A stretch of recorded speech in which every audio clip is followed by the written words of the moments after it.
Alex.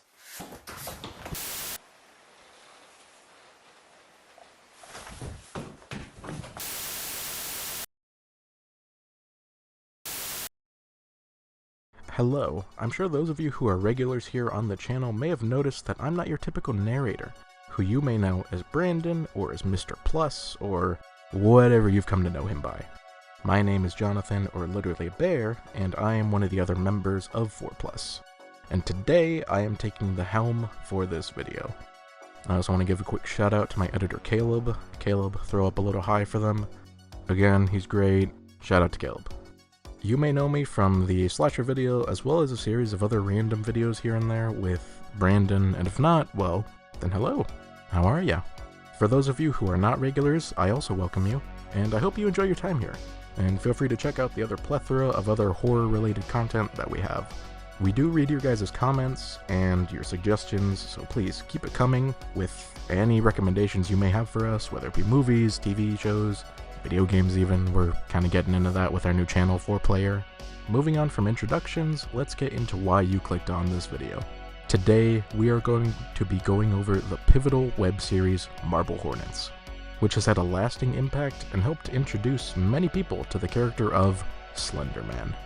Now, Marble Hornets is a series that has been around for over a decade, and it's nothing new, but considering its age, there's a chance many of you may have not seen it, or like me, you only know it as a distant memory of the early internet or early YouTube. A few of you in the comments in previous videos have suggested it, and well, it got me thinking. It'd be interesting to see how it has aged over the years. For those of you who have no idea what I've been yapping about, let me give you a quick background of the series. Marble Hornets is a web series that was first created and uploaded to YouTube in 2009, being the first series to feature Slender-Man. Marble Hornets has a total of 87 main entries on the main YouTube channel, and we're going to be going over the first 26 entries, which is known as the first season. Now, that should catch you up as to what we're going to get into, and we're going to go over the first video now, which is simply titled Introduction. The intro is pretty much a silent video of a car ride with some scenic views while driving, with some text that pops up and explains what's going on. Our series protagonist Jay types that the following raw footage excerpts are from a college friend of theirs named Alex Craley? I think it's Craley. We're gonna go with Craley. In 2006, Alex started shooting a film project in college that was called Marble Hornets. Oh, that's why they call it that. Near the end of the project, Alex halted the project and stopped everything indefinitely due to the unworkable conditions of the set. The set was less than a mile from his home, but I mean, go off, I guess. When Jay asked what Alex's plan to do was with the tapes he filmed, Alex simply replied, "Burn them." Jay explains that being a fellow film student, they hated to see the tapes go to waste, and they were able to persuade Alex to give the tapes to them under the condition that they never bring them up to Alex again. From there, Alex ends up transferring to another school, some time passes, Jay finds the tapes because he forgot about them, and essentially the video, or the introduction, it ends with Jay explaining that the tapes are unnumbered, they're missing timestamps, and they're just in a random order. So he's gonna upload anything of importance to the YouTube channel as a permanent record if he finds anything interesting. And that is the end of the introduction. Moving on to entry 1, Jay explains that the tape has no audio, and it doesn't really fit in with the rest of the tapes that they've watched so far. The tape appears to be set at Alex's house, not the Marble Hornet set, and we see Alex hiding in his house at night. He then peeks out the front window and we see our first ever glimpse of Slender-Man.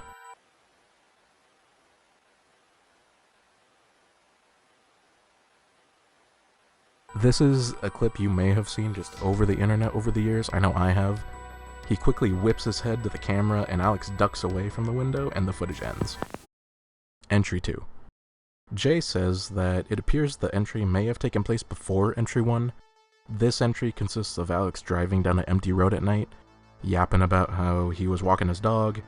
He saw a strange tall man kind of near like a light post, and he pulls up to the light post, gets out of his car in the middle of the night on the road, and he basically is just going over that it was just a very strange occurrence. He just didn't know what was going on, and as soon as he gets out of the car and is explaining that, the footage cuts. I don't see anyone around here, so I guess he's moved on. But yeah, there's just something about that. And the tape ends. Entry 3. This entry is a compilation of Alex. It's 12 different tapes all stitched together by Jay, and it's just Alex filming himself. Now this tape cuts around quite a bit, so we're gonna play a little game, and we're gonna take a shot every time there's a cut. Caleb, my editor, if you could throw up a little shot count for me, I would appreciate it. Thank you very much. First shot is Alex on a couch rummaging through some papers. At least that's what it sounds like, and we get a nice view of his legs. Shot 2 is a forest at night. Shot 3 is Alex in a store buying what looks like to be some type of film, most likely. Shot 4 is Alex sitting at a computer with an ominous dark open window right behind him. He sits and kind of click-clacks for a few seconds, and you can see him quickly turn to the window, like he heard something. He checks the time, and then we cut again. So we're on shot 5 now, and this one is just during the day, in the forest again. Shot 6, Alex is driving at night. Shot 7 is Alex peeping out of a window at home and shutting off an alarm or maybe a phone call that he gets on his phone. Alright, Caleb, highlight our total shot count. Alright, I hope everyone you took your 7 shots. Moving on.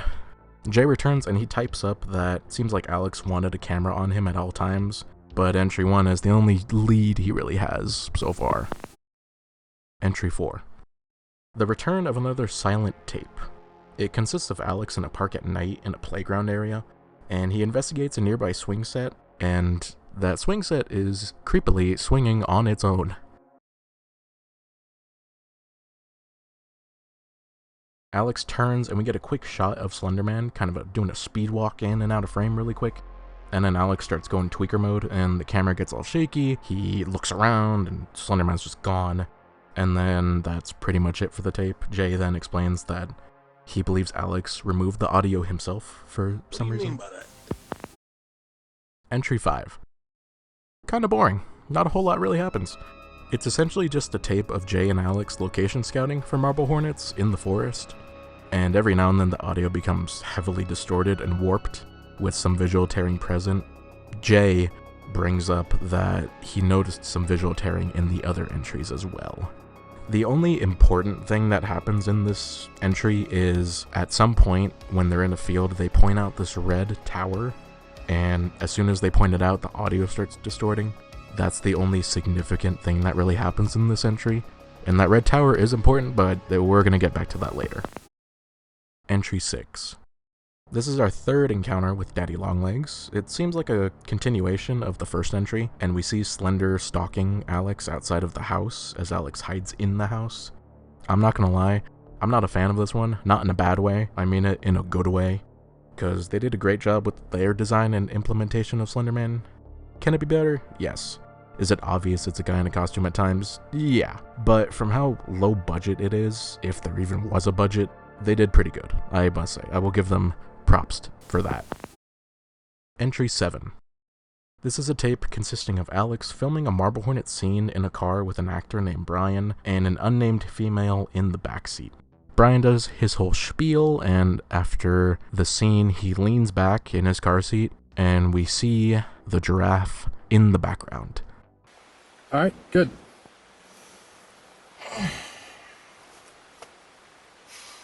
The giraffe is standing there menacingly. Alex goes into tweaker mode for a sec, and he says they're done filming, to the confusement of Brian, as well as a unnamed female in the backseat. Alex then turns the car on, and he zooms off Dom Toretto style, and the tape ends. So far, this is the most realistic action I have seen in the series so far. Like, if I saw the fucking Slender-Man standing in the background, I would be zooming, no question. Entry 8. Alex is tweaking out and drawing papers. That's it. Entry 9. This tape shows the psychological impact that Slender has had on Alex, making him more irritable and stressed. He's directing a Marble Hornet scene with 2 other actors and a camera operator in a public park gazebo area. The actors do the most high school level acting you can imagine, and Alex starts telling them to do it again and to stop sounding so monotone, essentially. I mean, have you talked to him at all? No. Well, did he come back because of you? Because he never told me why he was here. They get interrupted a few times by some kids running, and, there's just constant little interruptions here and there, either by Alex ending the scene because he doesn't like how they're acting, or just the actors getting irritated with him because he's being a douche. After they get interrupted by the kids, Alex pretty much has a full-blown meltdown on the camera operator for not keeping the camera on, even during the breaks. The actor and actress get visibly and audibly irritated at Alex's behavior, and Alex delivers a YouTube-level apology, and they continue the scene, and the tape ends. Personally, I think this tape was a little bit long, and it's kind of unnecessary in some ways, just because it's just kind of going over the stuff that we can just assume is going on with Alex, with the whole, he's paranoid, he's stressed, he's, just not doing good. I understand the intent of it, but I think it could have been done better or in just some other way entirely. That's just my opinion, though. Entry 10. Alex is back on his bullshit in the forest at night, being chased by you-know-who. It's a lot of shaky cam, and we can get a quick glance at Daddy Longlegs kind of at the end of it, and I feel if they kept the audio in, it wouldn't be as effective in being creepy, since it would just sound like me after climbing a set of stairs, just heaving, out of breath, and just kind of screaming incoherently. Entry 11. Alex is in his home yet again, and drawing on his walls, typical Friday night behavior. He hears a noise, he goes to investigate, doesn't find anything, and then decides to go eepy. He turns and faces the wall, and we see a shadow pass on the wall, signifying he's not alone.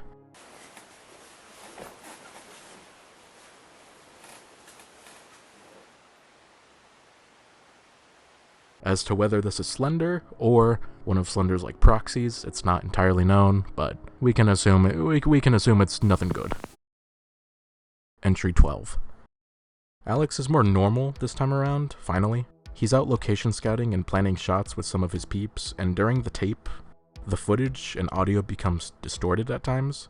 The camera pans and we see Slender-Man standing there menacingly again, but this time was that a voice crack? I'm gonna do it again, Caleb. If it was a voice crack, record it, because that was kind of funny. But this time, everyone else notices, and Alex starts walking over to investigate as a female voice behind the camera wonders aloud what Slender-Man is doing, basically, and the tape ends. This is one of my personal favorite tapes in terms of the Slender-Man tapes where he's featured, just because it gives us a good idea of his size. It's the first time we see him fully, besides the other ones where it's just kind of bits of him. We see that he's massive. He's also semi-slouched over, and the distortion of the footage, it just adds a good sense of just unease. Entry 13. Alex is in the forest. He's with another person this time, and he tells the other person to go grab something from the car real quick, and Alex moves ahead to go check out the shooting location. Once Alex reaches the location, he finds a symbol of a circle with an X through it. So I'm just going to refer to that symbol as the Xbox symbol from here on out. The symbol is carved into the ground, and he just kind of investigates that. And then from there he notices it looks like what appears to be these concrete stairs, it looks like. I'm not too sure. Everything around the area just looks abandoned, so Alex kind of investigates. He then notices something by the stairs. We don't really see what it is, but he starts freaking out again, and he starts running. And then as he runs around the structure, he turns a corner, and the giraffe is standing there waiting for him.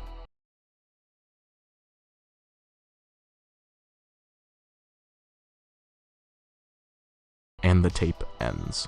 I know Slender-Man is supposed to be mysterious, and there wouldn't be much of a story if it was realistic, but my god, Slender-Man, it does not take this long to kidnap someone. What attempt are we even on now? Caleb, throw up what kidnap attempt we're on now, please. Entry 14. My personal favorite tape of Season 1. This tape, we get Daddy Longlegs being full-on Drake in this tape. There's no audio for the start of the tape, but the camera is set up towards Alex's bedroom door at night, with some illuminated light on the other side kind of peeking through. Then, a large hand and a large arm slowly push the door open. Slender then slowly towers into the room, walking towards Alex. And then Alex wakes up, flips on the lights, and he's gone. Slender-Man is just not in the room. Alex tries to go back to sleep, he shuts the door again, and 32 minutes pass on the tape before Alex changes the tape. Once the new tape is inserted, we get a close-up of Alex in his bedroom with some very, very convincing blood coming from the top of Alex's head. He kind of stares at the camera for a moment before an alarm goes off, shuts off the alarm, and then shuts off the camera. Jay has now decided, after 14 tapes, that he should probably go find Alex. Entry 15.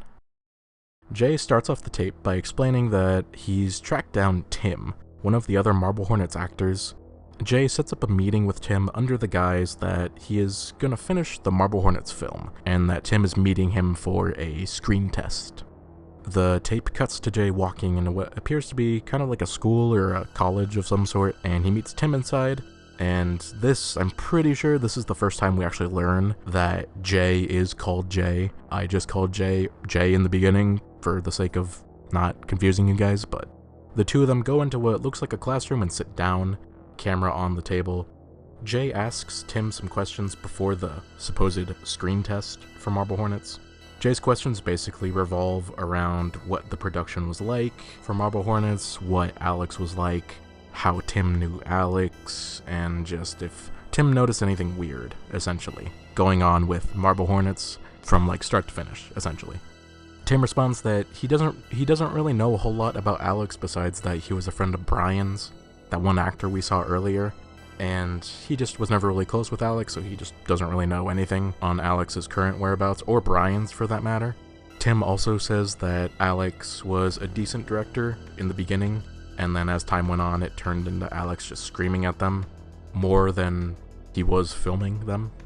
In terms of his directing at the time, how was he as a director? He was a pretty decent director. Well, at first, I mean, it seemed like after a while he got to the point where he would be yelling at us more than he'd actually be filming the movie. So Tim also brings up that he doesn't ever recall anything strange happening.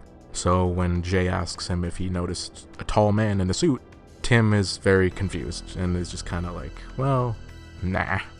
Like guy in a business suit, like business suit. Don't remember. I mean, it was quite a while ago. After Tim answers the question, Jay then coughs. Afterwards, Tim says that he pretty much has to get going soon, so then we can assume that Jay and him continue with the fake screen test that Jay set up, and the tape ends. Entry 16. Jay receives an anonymous tip on Brian's location.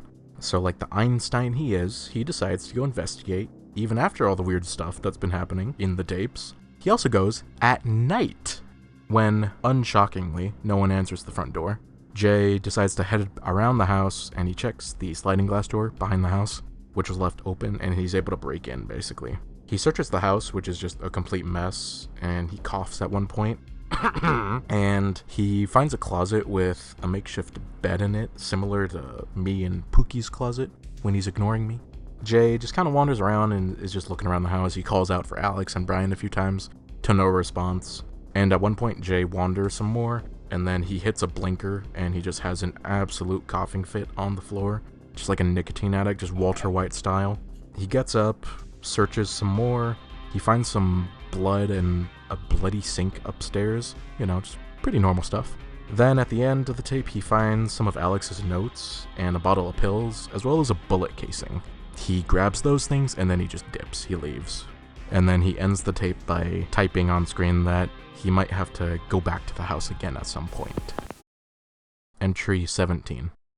This tape is just some more Marble Hornets behind the scenes with Tim, Alex, and Jay, but Slender is joining them as well, like a freak.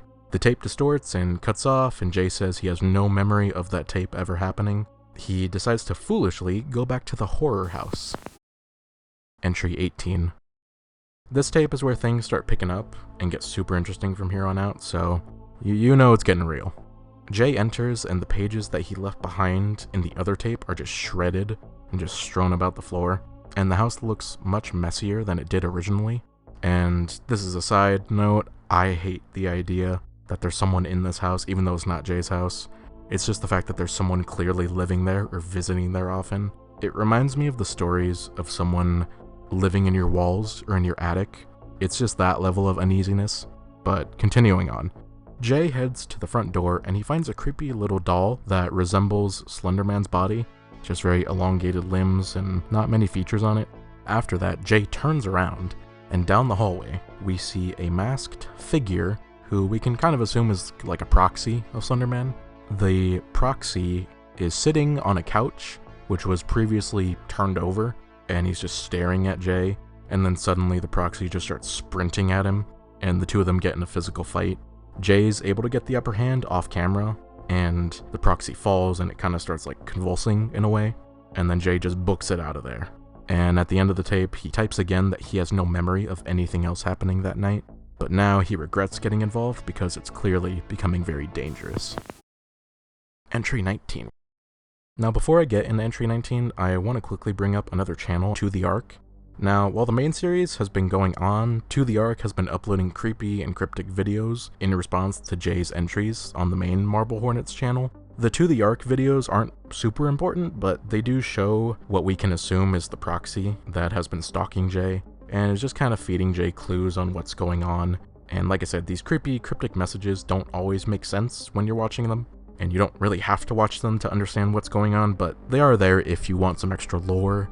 For example, in one of the previous entries, when Jay was exploring the house, the first time Jay is exploring the house, one of the To The Ark's videos is them filming Jay secretly from behind a corner as Jay was having his coughing fit. So it's just things like that on that channel, just very creepy, but this is the first main entry that addresses To The Ark, so I figured I'd just give a quick rundown. But entry 19 is Jay giving a confession after To The Ark's most recent video that was uploaded after entry 18.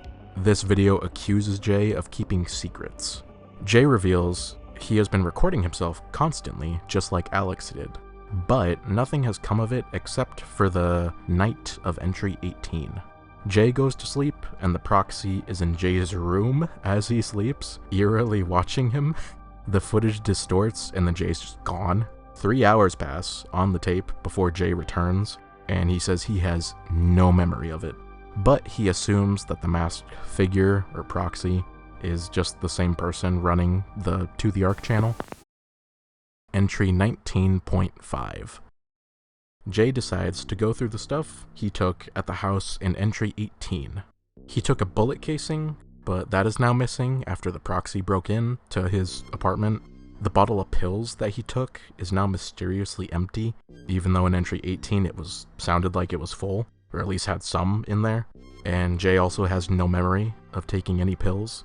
And the 2 pages that he took, he looks at them under a black light, and he finds that Xbox symbol on there, as well as the phrases, "at the tower," and "sees me."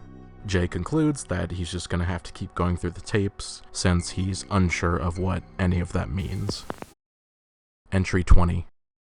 Jay is near the end of the tapes, and he has no memory of this specific tape. It's just the crew talking behind the scenes, and then Tim shows up, but you can tell he isn't feeling well. He hits a blinker, and he has a coughing fit, and he takes some pills from the very same pill bottle that we saw in entry 18. The crew checks on him, but Tim brushes them off, and then the footage becomes wonky and distorted, and then the tape ends. Again, it's unknown of what's happening, but the signs that Slender-Man is nearby, and the memory wiping just adds to the just uneasy feeling behind these tapes, and just how candid everything is. It feels real, even though it's very clearly not real, which is just very bravo to them. Entry 21. Jay heads to the Red Tower in entry 5. He believes that this tower is the one that was being talked about on the note from earlier. When he gets up close to it, he finds that Xbox symbol scratched on the tower, and he heads inside through a door behind the tower. We don't see much inside besides a wooden plank, some police tape, and just some random stuff here on the floor strewn about. When Jay reaches the wall inside of the tower, he kind of looks up, stares for a little bit, and then he starts climbing the tower. Once he reaches the top, he finds a metal can, and then when he gets back to the bottom, he coughs again. He then goes outside, and then in the can, it's revealed to be another tape.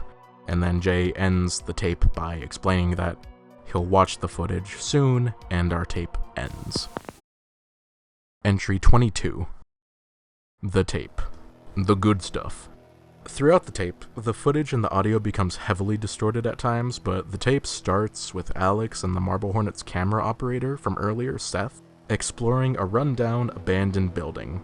Most of the tape is them just exploring the dark building with some flashlights, and we're unsure of what's happening or what's about to happen. Probably something not good. Upstairs, Alex finds blood kind of splattered on the wall, and the duo hear some strange noises and they find more blood. The camera starts tweaking, and then Alex calls out for Seth as the camera falls to the ground. Then, when the tape cuts back on, Alex is in a room by himself, and he's explaining that Seth is gone.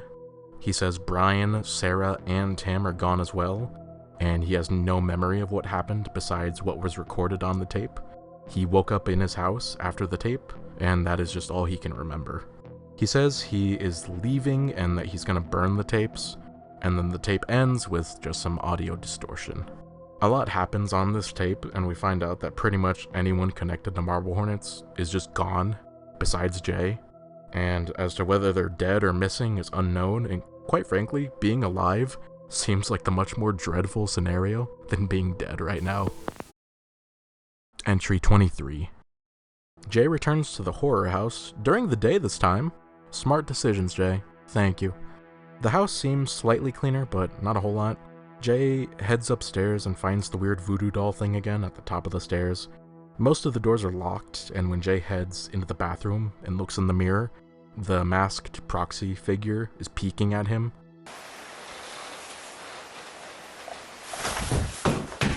And Jay tries chasing them, but the figure disappears somewhere in the house. While Jay explores upstairs, it seems like it's getting darker very fast outside. That could just be a camera thing, but that's what it seemed like to me. I also could just be really stupid, so that's just what it looks like though from what was filmed. The masked figure shows up again and Jay chases them, and then the camera cuts and Jay wakes up in the makeshift bedroom closet, and he finds the proxy mask hanging on the door outside the closet. From there, the tape cuts again, and Jay is now in that abandoned building we saw earlier in the lost tape. Jay wanders the same path that Alex and Seth walked, and it seems like Jay is more stressed and paranoid based on the camera movements and the distortion of the footage. Suddenly, the tape cuts to a distorted Slender staring at the camera. Jay types that the footage ends there, the camera is broken, and he woke up at home. He says he's never going back to the house again, and he doesn't even want to find answers anymore, understandably, and then the tape ends. As more answers are found as these entries go on, it seems like more questions also pop up as well, and this series does a fantastic job at keeping you guessing and just filling you with a sense of just unease. Entry 24. The tape starts with some time-stamped footage of different views of Jay's apartment, basically security camera footage. Jay kind of sits around and he just kind of wanders here and there, and then the footage distorts as he goes to lie down, and then it goes back to normal when he gets back up.